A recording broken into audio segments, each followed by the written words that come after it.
Good evening, good morning, good afternoon, and welcome to the Oval and Out podcast. I'm Cameron Ponsonby. I'm joined by Wisden's Rana. Surrey started the day 129 runs ahead. They finish it 72 runs ahead, but the day's got better for them. That might sound counterintuitive, but it's true. And to talk you through all of it is me and Rana. Yaz, when we got here today, Surrey were 384 for 7.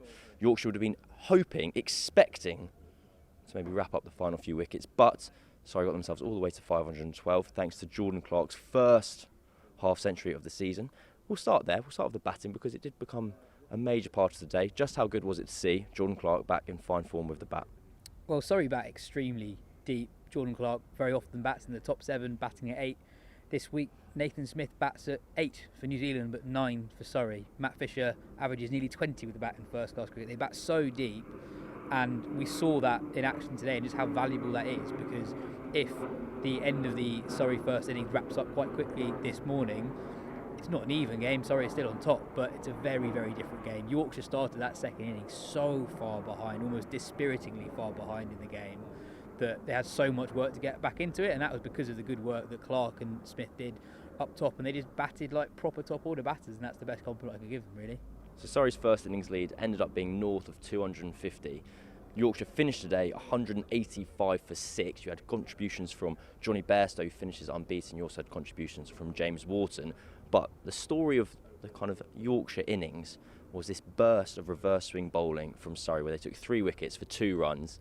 It was pretty special. Yeah, it really was, and the moment of the day is that Matt Fisher dismissal of Wharton. Wharton batted really well for his 67.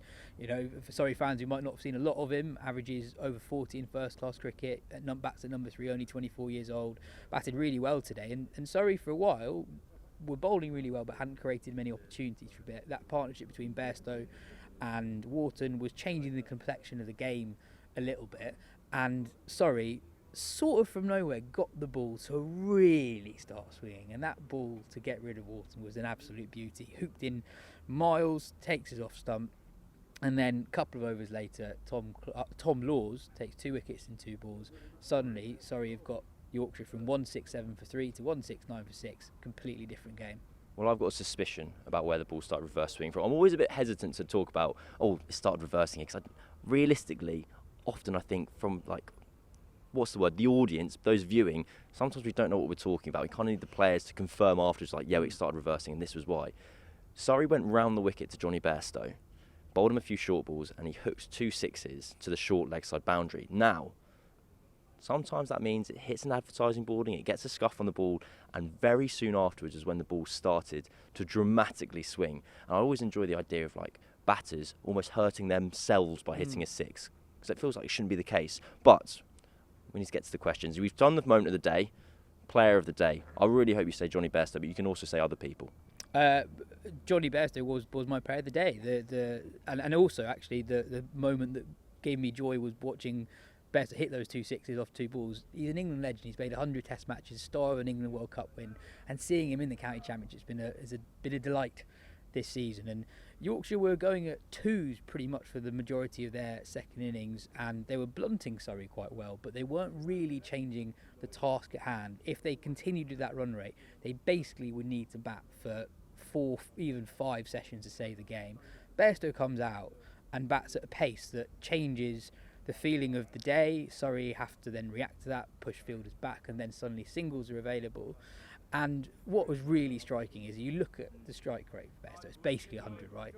But I don't think he's taking undue risk, really. He's just able to hit good balls to the boundary quite often. Instinctively on commentary sometimes, you see a ball cut for 4, and you instinctively say, short, wide, cut for 4. Yeah. Then you actually look at the replay and you go, no, actually, that's on 5th stump as a good length. And he was absolutely brilliant today. Delight to watch.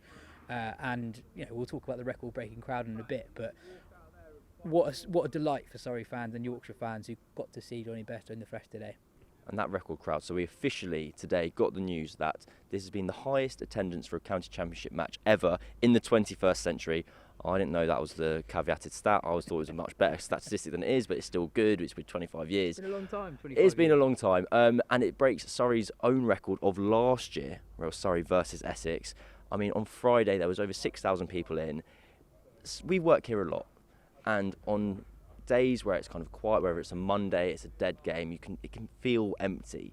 It was amazing to be here on Friday and across this weekend where there was a buzz, there was a hum, and it felt like there was an atmosphere. It's felt like a test match for a lot of this game. There are 10 international players out of the 22 playing this week, and the buzz around the ground in the morning when you're walking in, coming out of Oval Station, at the end of the day, people streaming out, it feels like an international fixture, and it's been brilliant to see. We've seen attendances here over the last few years go up, up and up.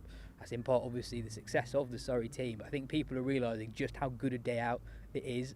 There aren't many better days out when the weather's nice in South London than a day out at the Kia Oval in the County Championship. And finally, to round it off, why should fans be watching and coming in tomorrow? Well, Johnny Bairstow's 63 not out. He's been an absolute delight, and of course, Surrey start day 4 is overwhelming favourites to get the job done and probably get the job done in the first hour or so. But Johnny Bairstow has done some pretty special things in international cricket, and who's to say he doesn't do something special tomorrow to change how the game is going. So that's a good reason to come into the ground. By the way, a reminder that we're on Sky Sports Cricket tomorrow. The other reason to watch us, either on the stream or on Sky Cricket, so we've got Ali Brown in for the first time. Surrey legend Ali Brown is joining the broadcast team for the first time, so really looking forward to that. Should be a really fun day. Great plugging. Surrey lead by 72. Yorkshire have 4 wickets remaining. This has been Oval and Out.